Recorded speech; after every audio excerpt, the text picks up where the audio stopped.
YouTube. My name is Carly Fries, and today we're going to be talking about my most anticipated reads of 2018.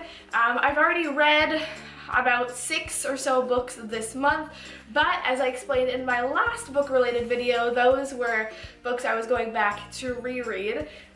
So that's kind of why there's no monthly book video for January. So instead, I just want to talk about the books that I most want to read in 2018. Now, I came up with a sort of makeshift list.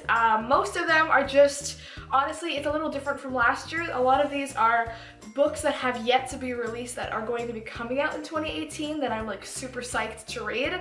And there's a few others off the top of my head that I didn't get to last year that I still would like to read this year. So let's just start with the books that are already out that I just haven't gotten around to yet. So first of all, of course, Game of Thrones. I still really want to read those books, but I'm gonna watch the show first. So honestly, with how busy I am, I'm just gonna say I don't think it's gonna happen in 2018. I'm for sure, I'm like 95% sure that I'm gonna force myself to watch the show in 2018, but will I get around to reading the books finally? Maybe not. However, in the opposite sense, with Outlander, I really want to read the books first and then watch the TV show. And I've already picked up, I've got the first 4 books here. Every time they're on sale at Chapters, I just kind of go crazy and pick them up. And I'm just kind of stockpiling until I get through, books, standalone books and books that have just been released, so I can give myself enough time to just go through all of them at once and then watch the show. So yeah, I was supposed to start that at the end of last year, and I delayed, so hopefully that is something that I get around to doing this year. There's nothing immediate on the bookshelf that I can think of that I do want to read, so I'm just gonna mention all of the upcoming books, and there are a lot of them of 2018 that I will be reading. Something that I was not aware of was that there is this Lorien Legacy's kind of separate series, not Generation 1, because that I know about, I've read it, but apparently there's another series that coincides with the events of Generation 1, but it's from characters from the original Lorien Legacy series, leading up kind of to things that happen in the other series. So apparently the first one is already out. I think I found this out a while ago, but then when I was coming up with this list, I just realized, oh my god, I still have not read that. And that is called Out of the Ashes. And then Into the Fire, the second book in that series, comes out in March. So I've got to read both of those very soon. And also by Pittacus Lore is the second Generation 1 book, which is called Fugitive 6, and that one comes out in June, so not too long after. April's a pretty good month for books. Honestly, when I was scanning Goodreads for things to add on my list, I was like, oh my god, this comes out in April, this comes out in April, oh my god. So there is the second book in the Carve the Mark duology, which is called Fates Divide. That comes out in April. Defy the Worlds, the second Defy the Stars book by Claudia Gray. I've got the first one where was it? I've got the first one right here, and I really liked that. Love and War by Melissa de la Cruz, which is the second Alex and Eliza novel, which is about Alexander Hamilton and Eliza Schuyler and their romance, which I didn't even know was going to be a thing. I thought it was just a standalone novel, so yes. And there's The Oracle Queen by Kender Blake, which is a prequel novella to the Three Dark Crowns series. There's also another prequel book or novella, which is The Queens of Fenburn, which is a prequel story of the 3 sisters from the original books. And those I think are both coming out in April for some reason, so overload, but Yes. New standalone book coming out in April called Sam and Isla's Last Hurrah by Rachel Kahn. If you recognize Rachel Kahn's name, it's because she did things like Nick and Dora's Infinite Playlist and Dash and Lily's Book of Dares, hence why the title might sound familiar, Sam and Isla's Last Hurrah. And from what I've heard, I mean, I barely glanced at the blurb, but it's like, two kids wanting to throw this like the best party ever.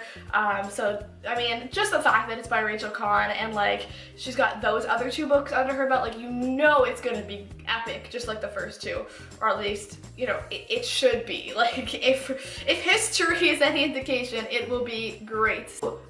This one is already out, but the movie's not. Simon versus the Homo sapiens agenda.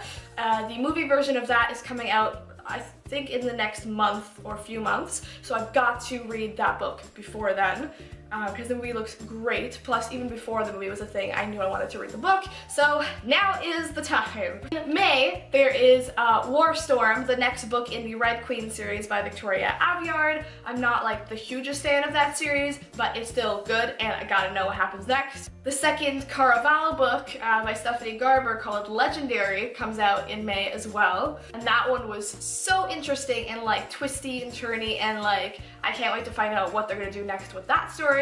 Another book that I didn't love, but I did enjoy at least, was Flame in the Mist by Renee Ahdieh, and the new book, Smoke in the Sun, comes out in May as well. Court of Frost and Starlight, which is the in-between book that ties up the events and the spin-off series that will be starting, so this kind of bridges the gap between the two. So it's narrated apparently by Rhysand and Feyre, so at least we get one last story that centers on them instead of a new set of characters. Oh my god. Ooh, I can't remember which month this one comes out, but Reaper at the Gates, the next Ember in the Ashes book, is coming out by Sabaa Tahir, and I just recently read that book, like those books a few months ago, and I'm obsessed. So, and a couple of last ones, but certainly not least, they're just the farthest away of what I know so far.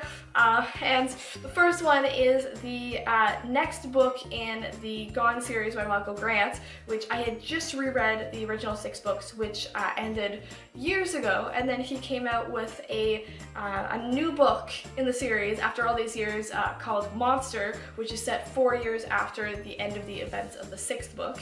And if you don't know what Gone is, which most people don't, which is a travesty if you ask me, because based on people's taste and what becomes popular in YA fiction, like I just don't understand why there's not as much love for the Gone series as there should be. If you haven't heard of it, it's basically a bunch of kids get trapped in a dome around their town. Everyone over the age of 15 just disappears, so it's basically anarchy where a bunch of literal children have to fend for themselves through hunger and disease and like infighting, and superpowers develop. Yes, there are superpowers in the book, and 4 years later there's just as much drama going on. And the second book, well, I guess it's technically the 8th book if you want to think of it as one series, or the second book if you want to think of it as a spin-off series, called Villain, is coming out in October. And also in October is the new Cassie Clare book, third and final book in the Dark Artifices trilogy, Queen of Air and Darkness, and that, oh, one of my best, I knocked my paper down, I got so excited. One of the best series by far that's out, that's going on right now. Also, Cassie's going to be coming out with a new set of novellas called Tales of the Shadow Market. I think that's what it's called. And I think those are going to be starting to be released as of April is the first one, I think, and then if it's anything like her other anthologies, it'll be like one a month for like 10 or 12 months. So that's going to be exciting to have new stories from Cassie on a monthly basis, hopefully. Yeah, I'm just going to get so sidetracked from all of these. I'm going to get new books from like unboxings, or I'm just going to go to Chapters with Cameron and pick up a bunch of random books that I see there, or I might reread Harry Potter for the millionth time. I am predictable like that.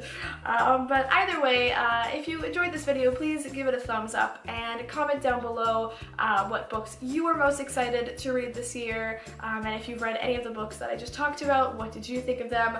without giving away any spoilers, obviously. And if you aren't subscribed to my channel, please subscribe. I would really appreciate it. Yeah, as always, thank you guys so much for watching, and I will see you in my next video. Bye!